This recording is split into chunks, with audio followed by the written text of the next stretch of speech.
ప్రజలకు మంచి జరగాలన్న ధ్యేయంతోనే జనసేన అధినేత పవన్ కళ్యాణ్ ఎన్డీఏ కూటమిని బలోపేతం చేయడం జరిగిందని అధికార పార్టీ నాయకులు ఎన్ని కుయుక్తులు పడినా రాబోయే సార్వత్రిక ఎన్నికల్లో ఎన్డీఏ కూటమి అభ్యర్థులే విజయం సాధిస్తారని జనసేన టీడీపీ బీజేపీ జిల్లా నాయకులు పేర్కొన్నారు.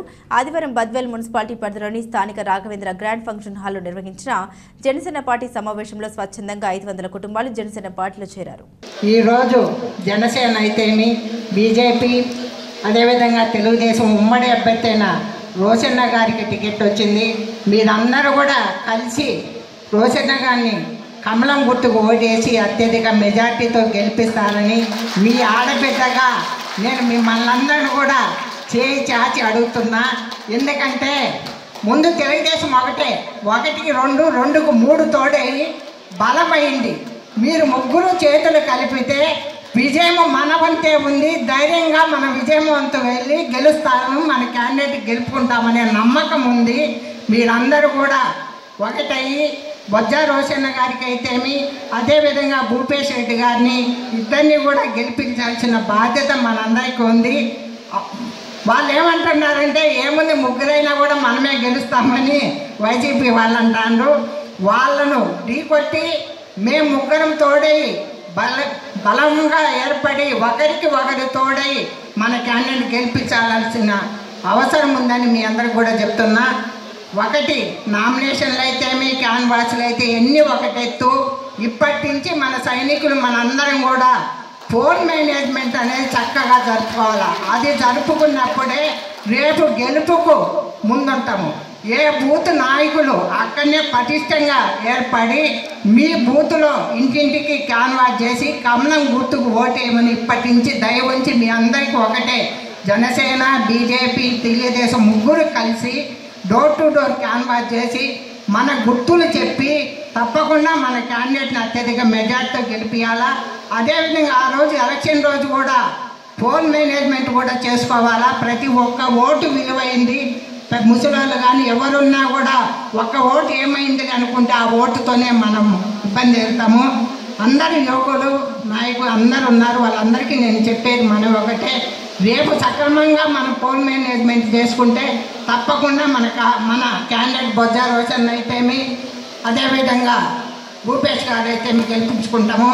మీ అందరికీ ఒకటే నేను కోరుకునేది, ఈ విజయం మిమ్మల్ని అడిగేది ఒకటే, మీ అండ దండగా అంటికి నేను రితేష్ మన జనసేన నాయకులు అయితేమి బీజేపీ అందరం కూడా ఉంటాము. ఒకటి కాదు, ఈ పొద్దు సెంట్రల్లో కూడా మనకుంది. ఈ బీజేపీ టికెట్ అనకుండా మనము బీజేపీ తరఫున మన క్యాండిడేట్ గెలిపించుకుంటే సెంట్రల్లో మనకు మంచి పేరు ఉంటుంది, ఇక్కడ కూడా ఉంటుంది.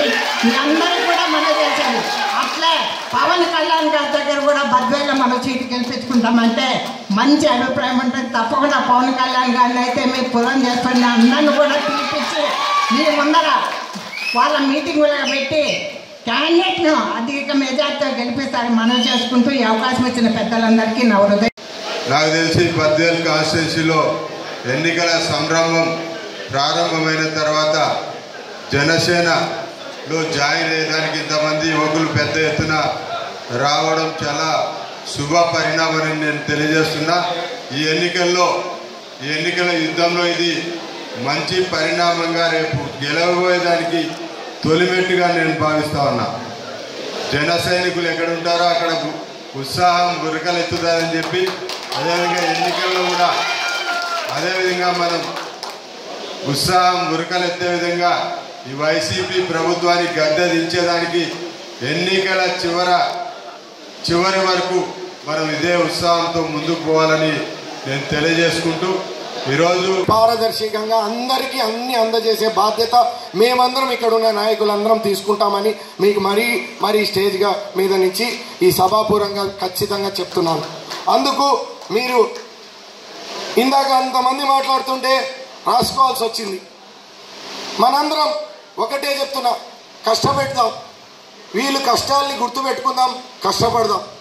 మనం ఈ ప్రజల్లోకి మీరు ఒక్కటి ఈ వైసీపీ హామీలు మోసాలు ఖచ్చితంగా చెప్పాలా.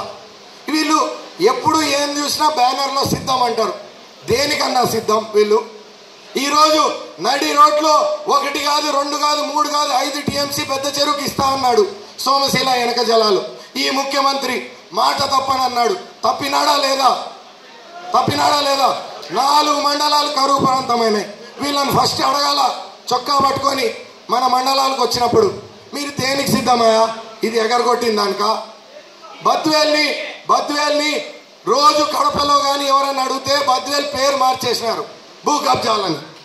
ఈరోజు దేనికి సిద్ధమంటే భూ కబ్జాలకు సిద్ధమా అని అడగాలి వీళ్ళని, వైసీపీ వాళ్ళని. ఈరోజు పేదవాళ్ళగా మన అందరం వెళ్ళిపోయినాం.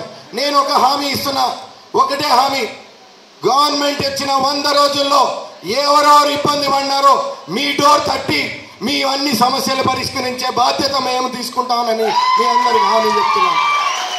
ఎందుకంటే ఆ రోజు పాదయాత్ర నడిచేటప్పుడు కానీ ఏదైనా కానీ మనం అడుగుతున్నాం, మన గలం ప్రజల కష్టం అడిగితే యుద్ధపూర్వంగా రాత్రికి లిఫ్ట్ ఇరిగేషన్ శాంక్షన్ చేస్తారు వీళ్ళు. కల్సపాడు కాశీనాయన్లో లిఫ్ట్ ఇరిగేషన్ చేస్తారు, పైపులు తవ్వుతారు, బిల్లులు లేవని ఆగిపోతారు. మున్సిపాలిటీలో చూస్తే కరెంటు మీటర్లకు కూడా లంచాలు అడుగుతున్నారు వీళ్ళు, పర్సంటేజీలు. కమిషన్ల కోసం ఈ రోడ్లు డ్రైనేజీలు ఆపేసినారు. వీళ్ళని అడుగుదాం, మీరు కమిషన్లకి సిద్ధం, భూ కబ్జాలకు సిద్ధం, మరియు ఈడ చూసుకుంటే ఎర్ర చందనానికి సిద్ధం. మనం దేనికయా? మనము ఈరోజు నాడు నేడు అని మాట్లాడుకుందామంటే ఆనాడు తెలుగుదేశం ప్రభుత్వం ఉన్నప్పుడు రోడ్లు కానీ ఎల్ఈడి బల్బులు కానీ ఇవన్నీ చేస్తే ఈరోజు వీళ్ళు కబ్జాలు ఇవన్నీ చేస్తున్నారు. ఆనాడు ఏది ఇది జరగలే, పేదవాడికి ఎవరికి ఇబ్బంది లేదు. పేదవాడు కానీ ఎవరైనా కానీ ఎంఆర్ఓ ఆఫీసు, రెవెన్యూ ఆఫీసు కానీ లేకపోతే పోలీస్ స్టేషన్కి గౌరవంగా పోయేవాడు. ఈరోజు ఈ నాయకులు పర్సంటేజీలు లేకపోతే ఆన్లైన్లో మార్చేస్తారు. 100 రూపాయలు ఏ విధంగా ఒక్క మద్యం ద్వారానే దాదాపు 35,000 కోట్ల రూపాయలు సంపాదించాడు ఈ జగన్ రెడ్డి. అందుకే మనం ఇవన్నీ గుర్తించాలి, ప్రజలకు తెలియజేయాలి. నువ్వు ఇచ్చిన 10 రూపాయలు కూడా నీ సొత్తు కాదు. మేము ప్రత్యక్ష పన్నులు, ఉప్పు, పప్పు, సబ్బు, షాంపూ, ప్రతి ఒక్క దానిపైన ప్రత్యక్ష పన్నులు మనం కడుతున్నాం. అలాగే పరోక్షంగా ఇన్కమ్ ట్యాక్స్ వగైరా జిఎస్టీలన్నీ మనం కడుతున్నాం. ఈ కట్టే డబ్బుతే మళ్ళీ కేంద్ర ప్రభుత్వం కూడా మళ్ళీ డెవల్యూషన్ ఆఫ్ ఫండ్స్ కింద మన రాష్ట్ర ప్రభుత్వానికి ఇస్తే ఆ డబ్బు మనకి ముష్టిగా 10 రూపాయలు పారేసి తన యొక్క పద్ధతుల ద్వారా, తన యొక్క అన్ని రకాల వ్యవహారాల ద్వారా దోచుకుంటున్నాడు ఈ జగన్ రెడ్డి. అందుకే నువ్వు ఇచ్చేది నీ డబ్బు కాదు జగన్ రెడ్డి, మా డబ్బే మాకిస్తూ ముష్టి పారేస్తూ మళ్ళీ 100 రూపాయలు లాక్కుంటున్నావు. ఆ 100 రూపాయల్లో కూడా కేంద్ర ప్రభుత్వం ఇచ్చిన డబ్బులు ఉన్నాయి. అలాగే నువ్వు తీసుకునే 100 రూపాయల్లో కూడా 30 రూపాయలు మాత్రమే రాష్ట్ర ఖజానాకి వెళ్తుంది. 70 రూపాయల దాకా నల్లధనం రూపంలో నీ తాడేపల్లి ప్యాలెస్కి చేరుకుంటుంది డబ్బంతా. ఈ డబ్బునంతా నువ్వు మళ్ళీ ఎన్నికల్లో పెట్టి పశువుల్లో, సంతలో పశువుల్లాగా ఓటు కింద ఇచ్చి కొనుక్కోవడానికి ఈ జగన్ రెడ్డి సిద్ధమయ్యాడు. ఇవన్నీ కూడా మనం గమనించాలి. ఈసారి 2,000 కాదు 5,000 ఓటు ఇచ్చినా కూడా తీసుకోండి, ఎవడు వద్దం లేదు. ఎందుకంటే అది మీ డబ్బే, ఆ డబ్బు మీదే. మీకేం వాళ్ళ తాత ముళ్ళ నుంచి డబ్బులు ఇవ్వడం లేదు. ఆ డబ్బు మీరే తీసుకోండి. తీసుకొని ఈ రాష్ట్రానికి ఏది మేలు జరుగుతుంది, ఈ కేంద్ర ప్రభుత్వంలో ఉన్నటువంటి ఈ నరేంద్ర మోడీ గారి యొక్క ఆశీస్సులు మనకుంటే, డబుల్ ఇంజన్ సర్కారు యొక్క ఆశీస్సులు, ఆ యొక్క లక్ష్యం మనకుంటే కనుక మన రాష్ట్రం అభివృద్ధి చెందుతుంది, మన బద్వేలు కూడా అభివృద్ధి చెందుతుంది. అలాగే మీకు ఇప్పుడు కళ్ళ ముందు కనపడుతుంటే అభివృద్ధి నేషనల్ హైవే 67, ఈ 67 ద్వారా ఎంత గొప్పగా అభివృద్ధి చెందుతుందో ఒక్కసారి మీరు ఆల్రెడీ మీకు ఊహించి ఉంటారు. రియల్ ఎస్టేట్ ఏ విధంగా పెరిగిందో మీరు గమనించండి. ఈ 4 లేన్ రోడ్డు ద్వారా కృష్ణపట్నం నుంచి హుబ్లీ వరకు 4 లేన్ రోడ్డు ద్వారా ఎంత రవాణా పెరుగుతుందో, ఎంత ప్రజా బాహుళ్యాలన్నీ కూడా తిరుగుతూ వ్యాపార అభివృద్ధి, సంక్షేమ పథకాలతో పాటు అభివృద్ధి జరగడానికి కారణం ఎప్పుడు కూడా ఈ యొక్క సంక్షేమ పథకాలతో పాటు అభివృద్ధి పథకాలు, ఈ యొక్క రహదారులు కూడా అభివృద్ధికి గీటు రాయి. ఆ విధంగా మనం బీజేపీతో కనుక గెలిపించుకుంటే బీజేపీ నుంచి మనం ఇంకా నమ్మకం నాకు పూర్తిగా ఉంది. కాబట్టి మనమంతా ఒక ప్రతి ఒక్కరు కూడా ఒకరికొకరు చేతులు కలుపుకొని మనమందరం కూడా జనసేన, బీజేపీ, టీడీపీ అందరూ ఒకటిగా ఏ పొరపచ్చాలు లేకుండా, ఎటువంటి అవగాహన లోపం లేకుండా మనమంతా కలిసి పనిచేస్తూ మనం ఉమ్మడి అభ్యర్థులుగా, కూటమి అభ్యర్థులుగా ఉన్నటువంటి బొజ్జా రోషన్న గారు ఎమ్మెల్యే అభ్యర్థిగా కమలం గుర్తుకి, అలాగే భూపేష్ రెడ్డి గారిని తెలుగుదేశం అభ్యర్థిగా సైకిల్ గుర్తుకి ఓటేసి ఈ ఎన్డీఏ అభ్యర్థులు మనం గెలిపించుకొని మన సత్తా ఢిల్లీ వరకు చూపించే విధంగా మనం పనిచేద్దాం.